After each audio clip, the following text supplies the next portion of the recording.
Well, welcome to the podcast. I'm so excited to be here, Erica. Yes. Well, I would love for you to introduce yourself, share a little bit about yourself and what you do. Yes, my name is Jackie. My pronouns are she, her, and I am in Durham, North Carolina. I make cotton candy for a living. I have a storefront we just opened 6 months ago while I was pregnant, and it's been wonderful. It's been interesting opening up a candy shop in the pandemic, but we live in a very community diverse area, and we are so grateful for the people who are always coming and showing up and you know helping us sustain our business during this time. Absolutely. That's so awesome that you all were able to start I this. have to send you cotton candy, Erica. Oh, yeah, that'll be awesome. So happy that you were able to start this during a pandemic, but you have a story. So I would love for you to just take us back and share with us your journey to motherhood. Yes, yes. I found sisters in loss through hashtags and looking for more Black women who have experienced what I experienced recently. I If we lived in a perfect world, I would have had my baby in about 3 weeks on February 19th. Um, but instead, she came very early at 19 weeks. I gave birth to a beautiful baby girl. We named her Juniper, and she was 19 weeks old. And my body just went into early labor. It was my first pregnancy ever. I thought that I had infertility issues. I never thought that I could conceive. Me and my husband, we've been together for over a decade, and we've kind of tried on and off, and we failed. And we thought, okay, so I think we're going to be okay if we're forever aunties and uncles. Like, if we're aunts and uncles, then that's all right. And the year that we had accepted this, it's when I got pregnant. And whoa, I felt like my body was mutating. It was crazy. I felt like X-Men, but without the superpowers. My breasts were changing rapidly. I was super hormonal. I'm always crying naturally, but I would cry way more. And I knew I was having a girl because I'm just like, there's a lot of feminine energy I am cultivating. And so I always knew I was having a girl. And I feel like if I got better medical care, that I don't know, we don't know what can happen. I'm going to spend the rest of my life saying what ifs, but I feel like things would have been slightly different. The day I miscarried and got into early labor with Juniper was the day I was going to go for my first sonogram. And I was never given an ultrasound. So when I would go to the doctors and they would, um, give me my checkup, they would do the heart monitor thing where they would what I don't know what's the word, but it wasn't an ultrasound where you can look at the screen and see your baby. And so the week that I had lost her, it was the week that I was supposed to go for my ultrasound.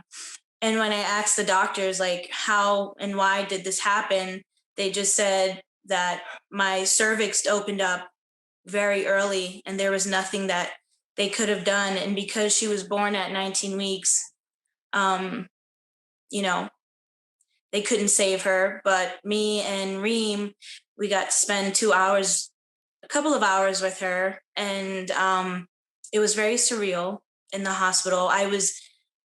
We were significantly fortunate to be blessed with a phenomenal Black woman nurse named Nurse Danielle. She changed my life. It was as if the universe and my creator was giving me the ultimate loss, but bringing into our lives extremely loving people. And our nurse took such great care of me. And I was honestly too like I had a lot of drugs in me. So I really was like kind of loopy, even though I knew what was happening around. But I got to hold my daughter and love on her as much as I could. Um, before she left us. Yes, that's amazing that you were able to have some time with her. So what did you all do? Were you all able to have a formalized like memorial, or what did you do after she passed away? Yes. So I allowed myself to grieve completely. Uh, I am of the Muslim faith. I grew up in a very Muslim conservative household, and in Islam, it is said that when you are pregnant and the baby is around 4 months old, that's when Allah gives the baby a soul. So if the baby does pass away, the baby needs to be buried like a regular human being. But our spirits didn't feel aligned with that. And so we had Juniper cremated. And I told Reem that I would like to spread her ashes on her original due date. So her ashes are actually behind me. And in a couple of weeks, we will go to a very beautiful river that's close to our home and spread her tiny ashes in that river. But for now, I have allowed myself to grieve like I've never experienced. Oftentimes, when people experience trauma, we have like a flight or fight response. Some people, in order to survive that traumatic experience, they kind of disassociate, and that's what keeps them going. But for me, I kind of just allowed myself to feel, and I feel like I wanted to honor the rest of my pregnancy with my daughter by openly grieving. And sisters in loss has been like such a big, like such a great advocate in my life, in my healing. You do good work, girl. Oh, thank you. I appreciate that. Definitely fuels the fire to continue to do this and share these stories and share your story. So I love that you all are cremated and are going to honor your baby by spreading the ashes on your original due date. What other things have helped you as you've gone through your grieving journey? Um, how have you emotionally dealt with it, but like physically, because obviously there's some physical transformations that happen in postpartum. You still go through postpartum. So physically, how did you grieve? And then emotionally, how did you grieve? Yes. Um, because I'm already a significantly emotional person, I always go back to my upbringing and childhood because it kind of shapes me as an adult. So I grew up in a very fear-based, anxiety-based household. I always tell people I'm the first eldest daughter of immigrants, and so people kind of understand the gist because it's almost like you're kind of like a third parent and a third grandparent and the caretaker. And so, with that being said, I spent most of my life in fear. And throughout my pregnancy, Juniper uh, was my first pregnancy. And just allowing myself to go through all these emotions and honoring her existence by acknowledging my pain. I felt that if I was to there are times where I would disassociate to help me move forward, but allowing myself to feel the postpartum emotions and crying as much as I want and crying to strangers, I really didn't care. If you were in front of me, I was going to speak of, the loss of my baby. And I did not know that I could love the way she she made me love. And while I was pregnant, one of my biggest fears was like, damn, am I going to do a good job? Am I going to be a good parent to this child? I don't want to give this innocent life the trauma and the hardship that I experienced. How could I be a better parent to my baby than my parents were to me, respectfully? And so, because she's not here, I allowed myself to be my own parent, and just parenting myself every day. And I also think it's her. Like, for anybody who believes in spirit guides and angels, I definitely believe that she is my master angel, and she's just been holding it down for me and her father every day. And the healing when I left the hospital. So when I had given birth to Juniper, the doctors were just like, "Wait a minute, child, your placenta is still inside of you, and you're bleeding a lot. We got to get this placenta out of you because danger zone." And as soon as the placenta came out, which felt like a second baby, my body was so merciful to me that she started healing. So like right after the hospital, my body started healing. The bleeding became lighter and lighter. But one thing that Juniper left her imprint on my physical body was the lower back pain. I have permanent lower back pain now, and it doesn't matter what kind of yoga stretches and what kind of yoga poses I do. Juniper reminds me that she's still inside me when I feel my lower back ache. Yes, understood. We definitely carry our babies with us some way, somehow. Mhm. So, I would love for you to share about your what you do, because I feel like that is something new that you started, you know, during when you were pregnant. And how did you transition and go back into working after you lost Jennifer? Yes. So our business is called Wonderpuff, and she turns 5 this year. So we've been making cotton candy around North Carolina for a few years, but we got our first storefront 6 months ago. And I wanted to create a space. So when I was designing the store, I had my baby in mind, because the goal was for me to spin cotton candy and for Juniper to be running around and me sweetening her up. So I asked a few of my wonderful, amazing artist friends to help paint our shop, and it's very colorful and very vibrant and it's very childlike. And subconsciously, I did it for our baby. And so I was pregnant in the shop, my belly was growing in the shop, I was hormonal in the shop. And when we lost Juniper September 27th, I gave myself permission to close our store for a couple of weeks so I can heal and process the loss of our daughter. And at first, I was extremely adamant going back to work.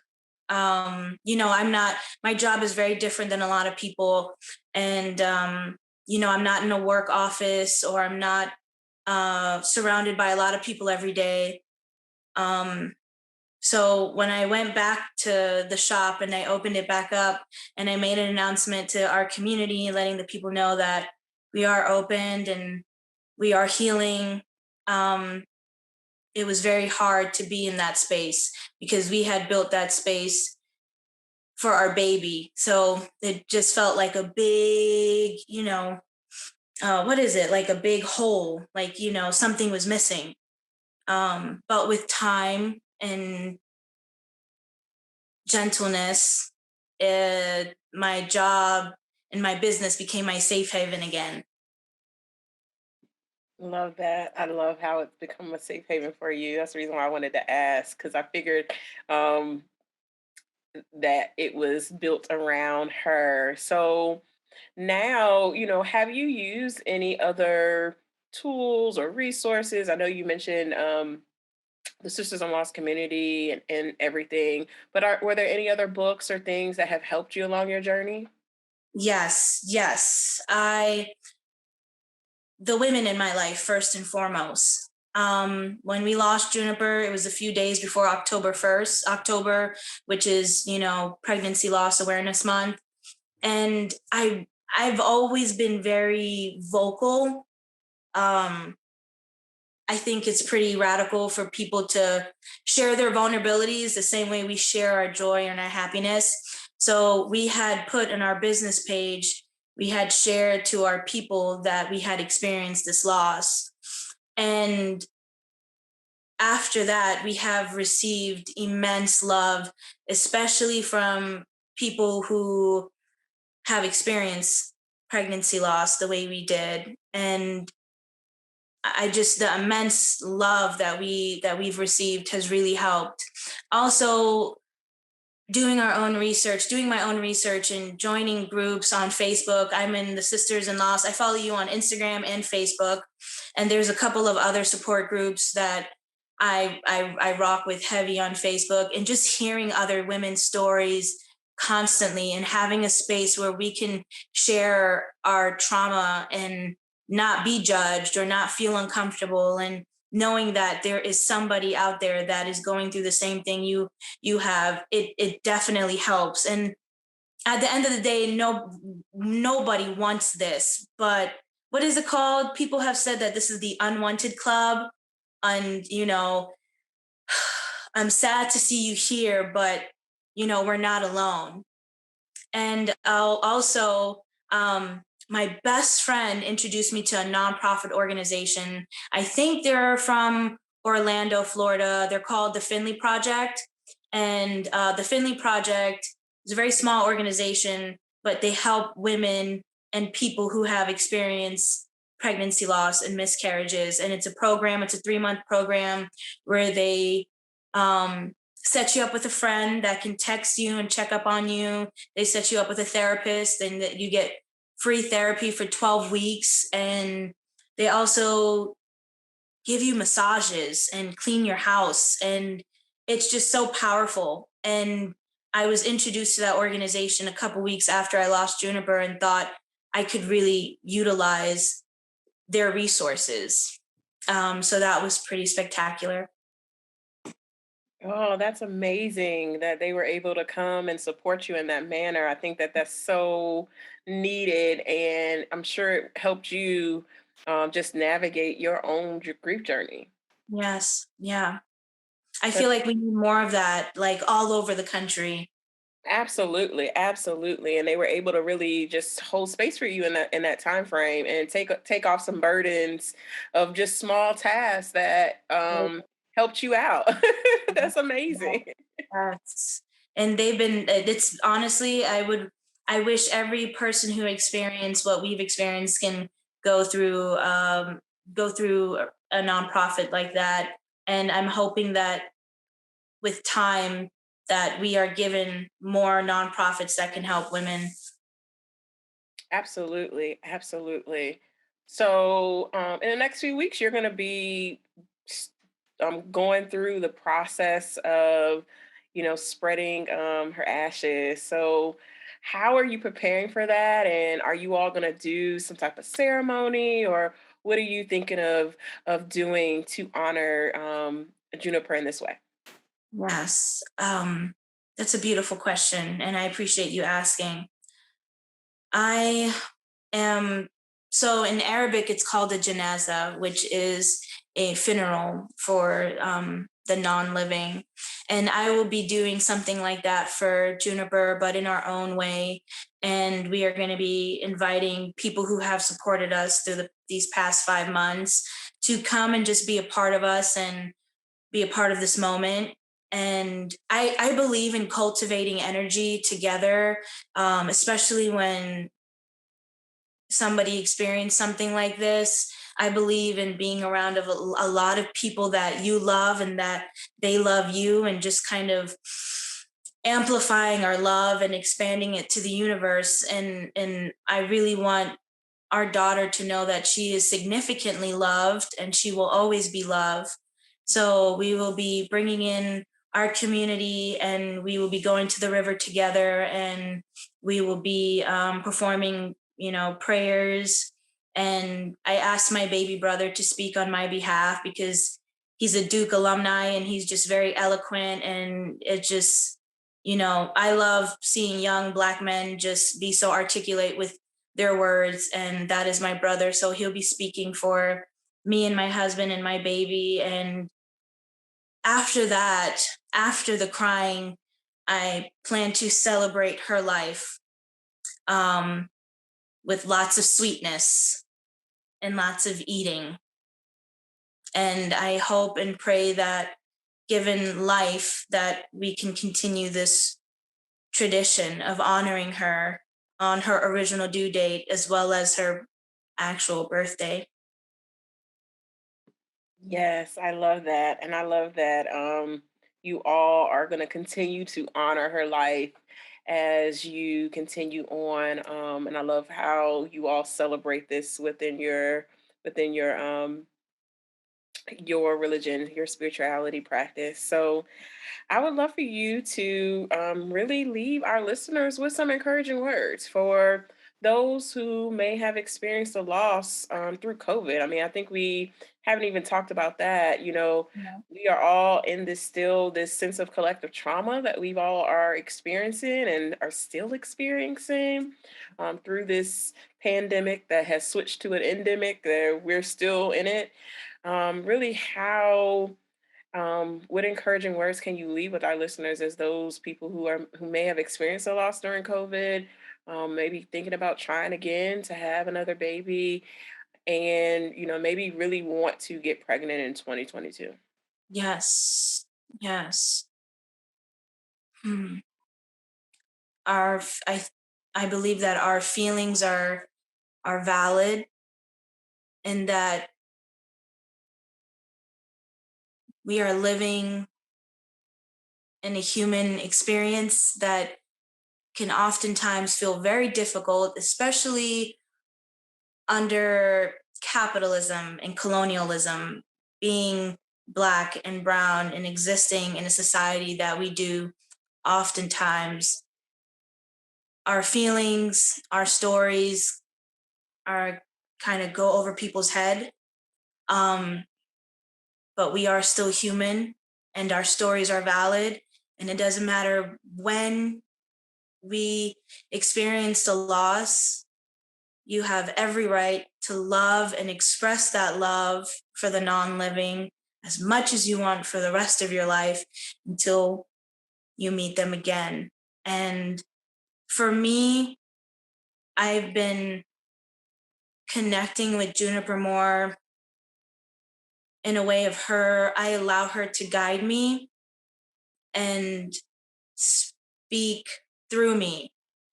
And there's something that I have been saying since I lost her, and that's just being gentle. I mean, we all say that, but how many of us actually live that mantra of being gentle? Being gentle means allowing yourself to feel significantly angry and pissed off. And if you want to go crazy, go crazy.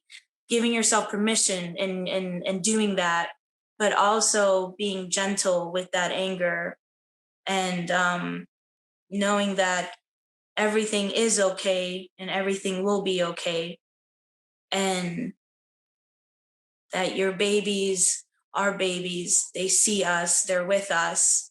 And for anybody who wants to try again, just go gentle, and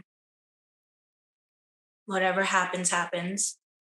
And drink lots of water and love on your womb, love on your womb, love on your womb. Love that. Love that. I'm honoring that in this season I'm in as well. Just love on yourself. Love on yourself during this season.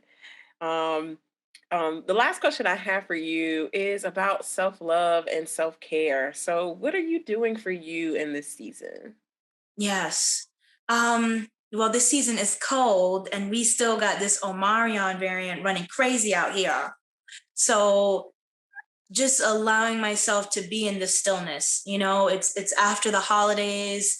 We are in a new year, a new month, and just, we're also in Mercury retrograde. The kids call it Mercury reggaeton. And so allowing myself to feel all of these feelings and honoring my sadness just by acknowledging her and be like, hey girl, how you doing? Yes, come sit down. We're gonna watch TV today. Instead of having 5 cookies today, we are only going to have 3 because our health does matter. Apparently, that's what they say, our health does matter, especially when we're in this journey, and just being significantly kind to myself. One thing that I started to do after Juniper left us, I started to wear a lot of makeup. And even with my mask on, just wearing a lot of makeup and wearing a lot of bright colors. And I saw an improvement in my emotions. And, it gave me joy. So allowing myself to experience joy through my grief. Because oftentimes when people see you smile, they're just like, oh child, you're okay. You're fine. Or they're just like, wait a minute, didn't you just experience a loss? Why are you so happy? So it's just like tuning out all that kind of energy and just focusing on my energy within. So yeah, that's what I've been doing in my self-love journey. Love it. So, where can we connect with you after this episode? Leave all your details. Oh, yes. I have only one active page on social media, and that's our business page. It's Wonderpuff, kind of like the word wonderful, but puff in the end. And you can find us on Instagram and Facebook and TikTok.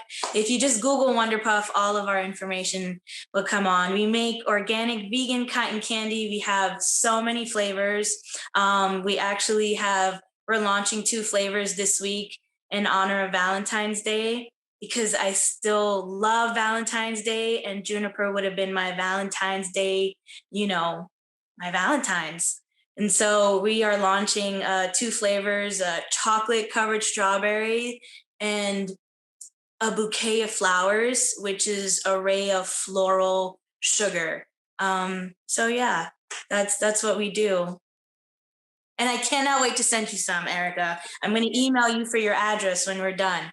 Absolutely. I'm so excited about that. That's amazing. So, thank you so much for sharing your story and your light on the podcast. And I'm so happy that you're a part of our community.